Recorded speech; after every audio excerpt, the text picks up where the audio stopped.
Hello. My name is Kim Addis. I am the president and founder of Frame of Mind Coaching, and you have just joined the Frame of Mind Coaching podcast, where we welcome guests who are willing and wanting to be coached live and in person on the podcast. Today, my guest is Tom Hill. He is the president and founder, I think I am right about that, of a company called Slater Hill Inc. Tom, welcome. Hi, how are you? I'm great, and I'm so happy to have you here today. Tell us a Thank little you. bit about what is Slater Hill Inc. Slater Hill is a Microsoft Gold partner specializing in portals and collaboration, mostly around the Office 365 platform in the cloud is where most of our work is starting to become, but document management, systems development, custom development, process management, help companies operate more efficiently. So most of you do not know this, but I used to be in the document management world many, many years ago when I graduated with my MBA, and I worked for a software company that used to specifically do document management. Boy, was I out of my element. But anyways, it was eons ago. Yeah, it's a fun space. Yeah. So you are where, in Toronto? Yeah, sort of Toronto, West Burlington. I live Burlington. Okay. Yeah. And so you're talking to a coach right now. What is going on for you? What is your greatest challenge? I have just usually a few greatest challenges, I think, but I think probably the one that's coming up most for me recently is sort of realization of ADHD. Kind of noticed later in life that I had it and explained a number of, things that led me to where I am in my life now a little bit, now that I kind of understand a little better. Okay. So tell me a little bit about two things. Number one is, how did it impact you historically? Yeah. And maybe how's it impacting you now? And how did you realize that suddenly, hey, I have ADHD. That's, something that's been plaguing me for a while. I used to joke about it. Because I just never really planned anything, and I always prided myself on being able to react in a hurry and maneuver and just get stuff done because that's what I did, and I didn't really need to plan. I used to joke it would be, I just walk in and let everything hit me in the face and figure it out as I go along. That's just the way I operated. I didn't really click at the time. I had always kind of enjoyed, weed, psychedelics, drinking as a, teenager, usual teenage things. And, as I got a little bit older, I sort of switched more to the booze side of being in the sales game for a lot. It was sort of part of the job. And then it just became part of my life a little bit. And, before you know it, you don't really notice how many drinks a week you're consuming because you don't think you're ever really drunk. And, the numbers start getting a little bit high, start taking a little bit of notice at things. And that was kind of what made me wake up a bit. But so you were drinking, let's call it excessively. And you're like, wait a minute, I'm having a lot of drinks. But what was the impact? So it sounds like you were managing. What was the... that was it. I was managing. My wife referred to me as a highly functioning alcoholic a number of years ago, and I kind of wore it like a badge of honor, thinking that, yeah, it's a good thing. I did really well at managing it. I was highly functioning. I never missed a minute of work. I was at my job every day. I never missed a kid's hockey game. I didn't beat anybody. I never got a DUI. I was a happy guy. For the most part, I just had a couple drinks at lunch, a couple after work, and a couple at night. That was kind of it. Just never drunk, just comfortably numb. But I started taking cannabis again about 5 or 6 years ago, edibles, just more to get stoned than anything. And I kind of stopped drinking unintentionally. And remarkable things started to happen. I got a bit happier. I dropped a considerable amount of weight. My wife liked me a little bit better. My kids liked me a little bit better. I was generally a much, much happier person. And then I started to realize that I was an alcoholic and I was a miserable guy when I wasn't drinking. I just, again, just wasn't abusive, just wasn't happy. Okay. So as an alcoholic, you weren't happy. You weren't, sounds like you weren't in great relationships with your wife or kids. You switch over to cannabis. Cannabis helps you stop drinking, but you're still on something. Yeah. And you're happier, but you're still on something. Yeah, I use it. I use it medically. I had a number of, I had surgeries. I was also on a lot of painkillers for a number of years too, prescriptions. So I don't use any of those at all anymore. I use cannabis a number of times a day in various forms, oils or CBD to, one for pain and to help sort of control my ADHD, which is one of the things that I think led me to be an alcoholic in the first place. Actually. Okay. So are you still, and so where does it come out that, hey, maybe I have ADHD? So far the storyline is, as a kid, I drank a lot. I escalated. I drank more.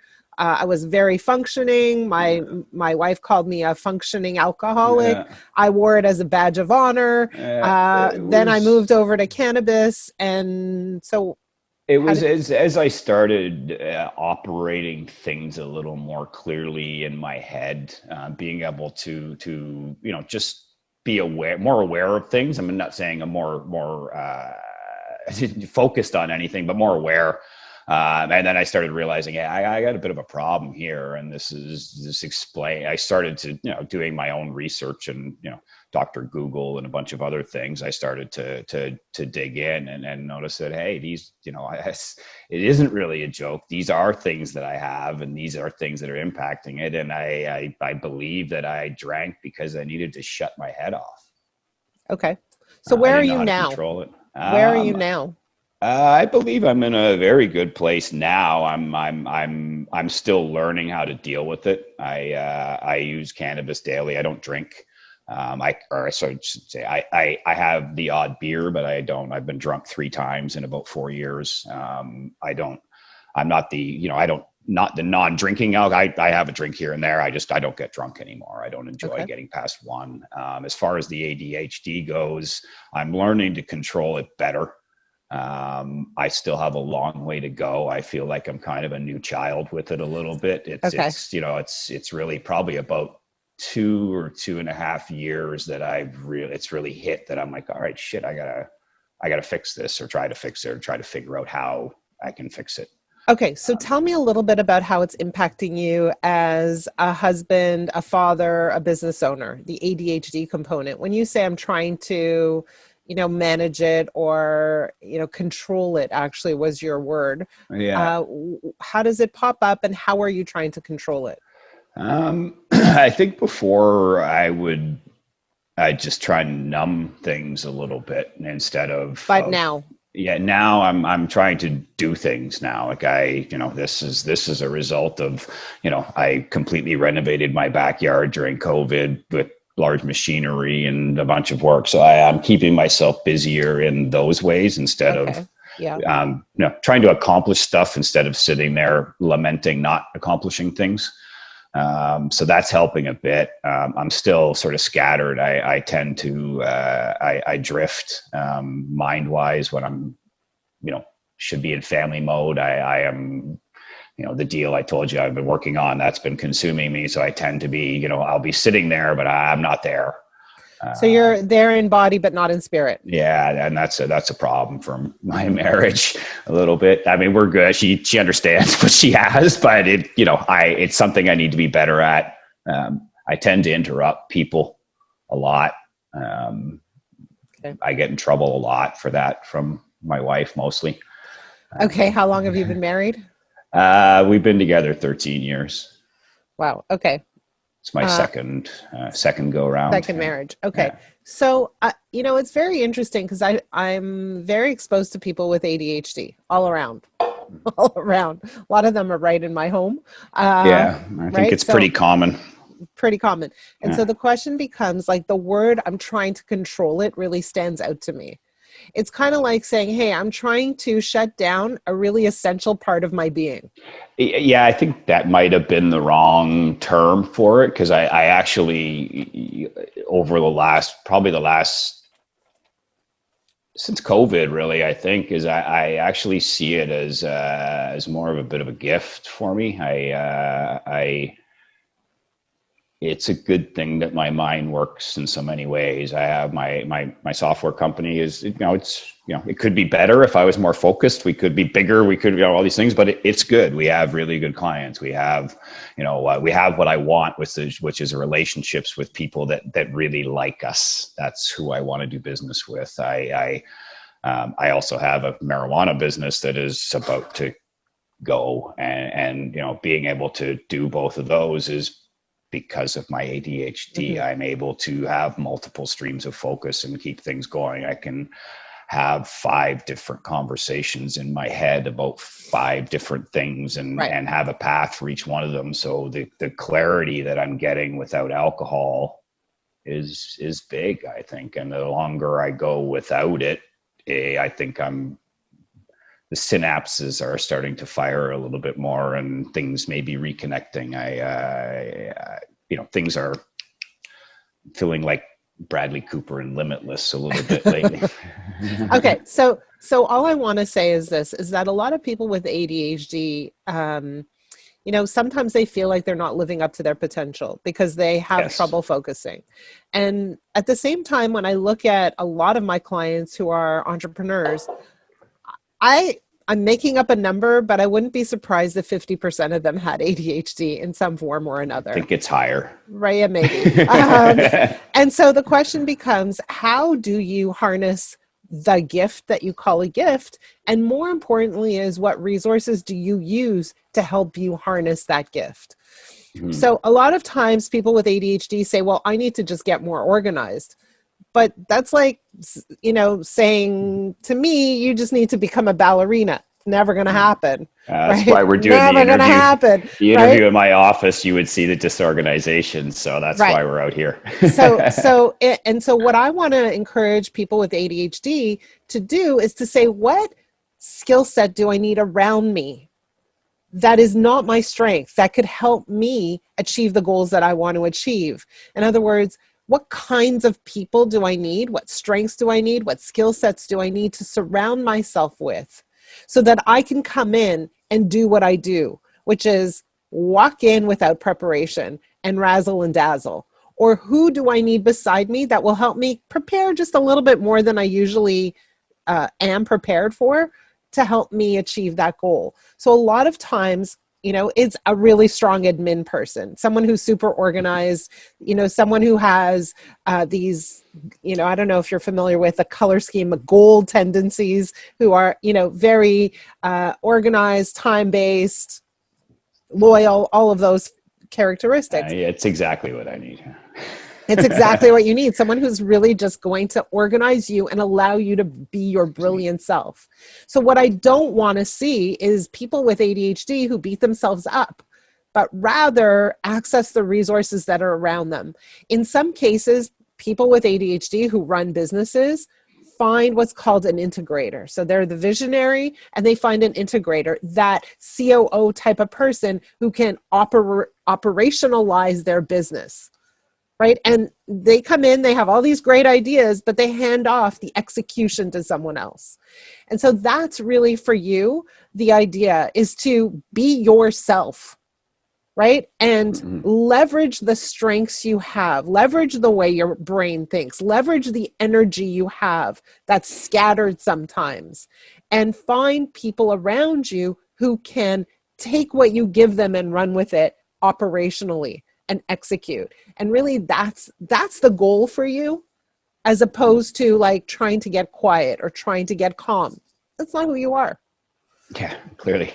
Right? So I always want to like give space for people to be exactly who they are and understand what they need to make who they are that much better, that much brighter, that much bolder, and really bring to the table their greatest self. And you're never going to be your greatest self if you try to shut yourself off. Yeah, I'm kind of figuring that part out a little bit now too. So yes. And luckily right now in the world, there are a lot of people who are complementary to you, people who have those organizational skills that you could just give it over to. Right? Yeah. It's funny you say that because I actually was texting with a buddy last night about that. He said he was going to buy me a watch, and I said just buy. It needs to be attached to an assistant, is what it needs to be attached to. So It sounds like a funny joke, but it's not. It's actually exactly true. Like you need a personal admin assistant to take care of the things that fall through the cracks and cause there's a lot of cracks. But that's okay. That's okay. And so it's allowing yourself to, it's kind of looking in the mirror and saying, okay, here's who I am and here's what I need in order to really succeed, and relaxing with that. In other words, not beating yourself up, not saying I'm falling short, but saying I'm surrounding myself with all the right people so that I can truly bring my best self to the table. And that's your goal. That's kind of the next action steps for you, which is find those players that will prop you up in the right ways. Does that make sense? Yeah, it makes a lot of sense. Was that helpful? Yeah, it definitely was helpful. Yes. Okay. So, by the way, for those of you who are listening, right before we started this coaching call, my friend Tom wasn't sure that he was going to be able to contain himself. I think you did a phenomenal job. Okay. Like, you were amazing. Thanks. Yeah, I got a foot jitter and about 4 things in my hand that I'm playing with underneath You're the table. doing great. You're doing great. And you answered all the questions and you were focused. Yeah. So thank you for joining me today. Thank you for sharing your experience. And thank you for being totally transparent and honest. You're sharing things that aren't easy to share, but I think that a lot of people on the other side of this podcast might relate. So thank you for that. For those of you who are listening, if you have a challenge that you would like to share on this podcast, please reach out to me. My email address is kim@frameofmindcoaching.com. And if there's a challenge that you have, but you're not really prepared to share on the podcast, please reach out to me anyways. My email address is kim@frameofmindcoaching.com. Tom, thank you so much. I wish you the greatest luck and lots of success in all of your businesses and your family and everything else. Okay. Thanks very much, Kim.